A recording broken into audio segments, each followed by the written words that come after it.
اللہ مومنوں کے دلوں کو صحیح اور پکی بات سے دنیا کی زندگی میں بھی مضبوط رکھتا ہے اور آخرت میں بھی رکھے گا، اور اللہ بے انصافوں کو گمراہ کر دیتا ہے،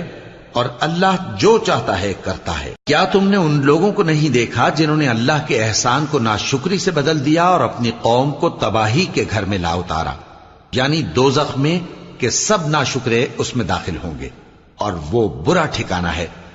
اور ان لوگوں نے اللہ کے شریک مقرر کیے کہ لوگوں کو اس کے رستے سے گمراہ کریں۔ کہہ دو کہ چند روز فائدے اٹھا لو، آخر کار تم کو دوزخ کی طرف لوٹ کر جانا ہے۔ اے پیغمبر، میرے مومن بندوں سے کہہ دو کہ نماز پڑھا کریں، اور اس دن کے آنے سے پیشتر جس میں نہ اعمال کا سودا ہوگا اور نہ دوستی کام آئے گی، ہمارے دیے ہوئے مال میں سے پوشیدہ اور علانیہ خرچ کرتے رہیں۔ اللہ ہی تو ہے جس نے آسمانوں اور زمین